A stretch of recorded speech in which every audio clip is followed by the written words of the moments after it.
Mehndi blouse वाली गरीब बहू। मधु, तुम बहुत खूबसूरत मेहंदी लगाती हो। तुम्हारी मेहंदी देखकर कोई कह ही नहीं सकता कि तुम बिना सीखे इतनी सुंदर मेहंदी लगाती हो। अपनी शादी की मेहंदी भी मैं तुमसे ही लगवाऊंगी। शादी की बात पर मधु की आंखें डबडबा जाती है। मधु के हाथों ने अब तक न जाने कितने ही हाथों पर मेहंदी लगाई थी, मगर गरीबी और सांवले रंग के कारण हर बार घर आए रिश्ते मधु को ठुकरा कर चले जाते थे। मगर कहते हैं ना कि ऊपर वाला हर इंसान में एक कमी के साथ एक खूबी भी देता है। इंसान में एक कमी के साथ एक खूबी भी देता है। मधु बहुत ही सुंदर मेहंदी लगाती थी, जिससे गांव की औरतें हर तीज त्योहार पर उससे ही मेहंदी लगाने आती थी। कुछ ही दिनों में मधु की शादी अखिलेश के साथ हो जाती है। आओ नई बहू, हमारे इस छोटे से घर में तुम्हारा स्वागत। नई बहू, हमारे इस छोटे से घर में तुम्हारा स्वागत है। आज से इसे अपना ही घर समझो। मधु गृह प्रवेश करके अंदर आती है, तभी उसकी ननद गुंजन मधु के हाथों में रची मेहंदी देखकर कहती है, अरे वाह भाभी, आपके हाथों की मेहंदी के डिजाइन कितने सुंदर है और मेहंदी भी कितनी गाढ़ी रची है। आपने अपनी मेहंदी कौन से पार्लर से लगवाई? ननन जी, ये मेहंदी मैंने खुद से लगाई है। अखिलेश के साथ कमरे में आ जाती है। कमरे की हालत बहुत ही कच्ची और टूटी फूटी हुई थी और जमीन पर बस एक फटी हुई चटाई बिछी थी। मधु, तुम्हारे आने से पहले मैं इस कमरे में अकेला सोता था। मधु, तुम्हें तो पता ही है कि मैं रिक्शा चलाता हूँ और उसी से घर की रोजी रोटी चलाता हूँ। अजी आप चिंता मत कीजिए, मैं समझ सकती हूँ। जब घर में कमाने वाला एक हो तो गृहस्थी चलाना कितना कठिन होता है, मगर भगवान का शुक्र है हमारे सर पर छत तो है।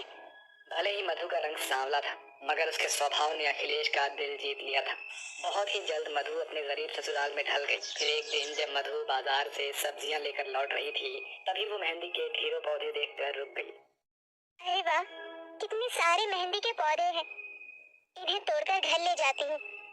मधु मेहंदी के पत्ते तोड़कर मेहंदी के पौधे की एक मोटी सी कलम तोड़कर घर लाकर घर के आंगन की मिट्टी में बो देती है। गुजरते वक्त के साथ अब मानसून का महीना शुरू हो जाता है और उस दिन की बरसात कहर बनकर उस गरीब बहू के घर पर आ गिरती है। जब गरीब बहू के कमरे की छत कच्ची और कमजोर होने के कारण ढह जाती है, जिसके बाद मधु, उसका पति अखिलेश और उसकी सास और ननद भी एक ही कमरे में गुजारा करने पर मजबूर हो जाते हैं। सुनो जी, राशन खत्म हो गया है, थोड़े पैसे दे दो। मधु, अभी मेरे पास एक भी रुपया नहीं है। अभी मैं काम पर जा रहा हूँ, शाम तक राशन लेकर आता हूँ।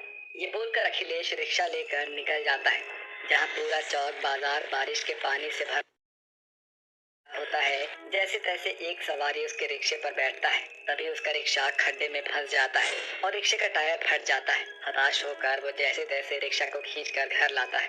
अजी ये क्या? बड़ी मुश्किल से सवारी बैठी थी और ये हो गया। समझ में नहीं आ रहा क्या करूं। मेरे पास एक रुपया नहीं है कि रिक्शा ठीक करवाऊं। अजी आप चिंता मत करो, भगवान किसी न किसी को हमारी मदद के लिए जरूर भेजेगा। इतने में गांव की सबसे अमीर माया वहां आती है।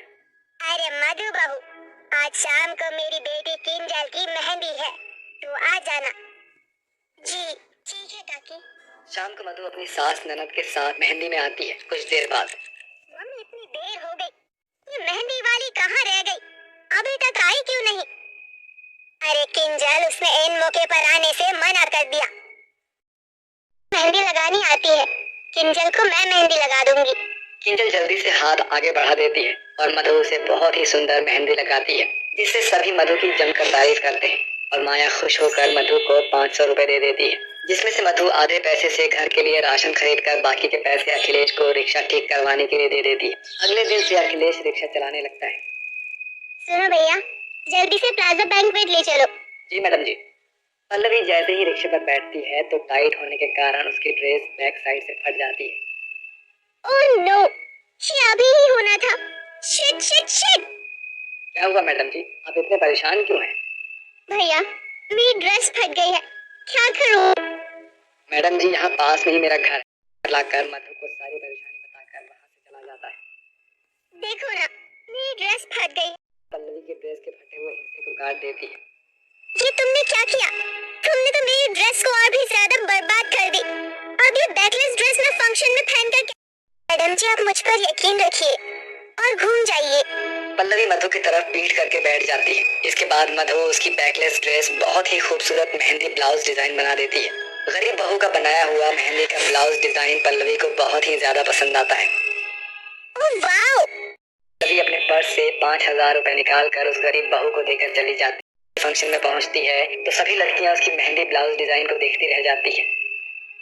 Oh wow Pallavi, you are looking so gorgeous. इस मेहंदी ब्लाउज डिजाइन वाली ड्रेस में तो कह ढा रही है। मुझे भी अपनी वेडिंग के लिए ऐसी ही मेहंदी वाली ब्लाउज बनवाना है। तो मुझे इस पार्लर वाली का कांटेक्ट नंबर शेयर कर दे। मीता, मेरा ये मेहंदी ब्लाउज डिजाइन किसी प्रीशियस पार्लर वाली ने नहीं बनाया, बल्कि एक गरीब के हाथों की मेहनत है। शादी आती है जहाँ मधु के घर के गरीब हालत देखकर उन्हें काफी बुरा लगता है। फंक्शन बहुत ही फैबुलस था और तुमने जो मेहंदी ब्लाउज डिजाइन बनाया था सभी को पसंद आया है। कल इसकी शादी है, इसे भी मेहंदी ब्लाउज डिजाइन बनवाना है।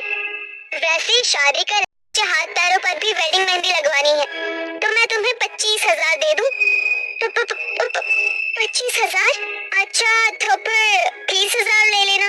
इतनी बड़ी रकम सुनकर मधु अपनी गरीब सास ननद को देखने लगती है। फिर मधु जल्दी से मेहंदी पीस कर उसे कई सारे यहाँ उस गरीब बहू के घर खास एक खूबसूरत मेहंदी ब्लाउज डिजाइन लगवाने के लिए आती है, जिससे मधु को अच्छी खासी कमाई होने लगती है, जिससे वो सबसे पहले अपने ससुराल वालों के रहने के लिए एक पक्का घर बनवाती है। ये मधु के हाथों का हुनर और उसकी कड़ी मेहनत का फल था, जो उसने अपने हाथों के हुनर का इस्तेमाल करके आज अपने गरीब हालातों को पूरी तरह से बदल दिया था।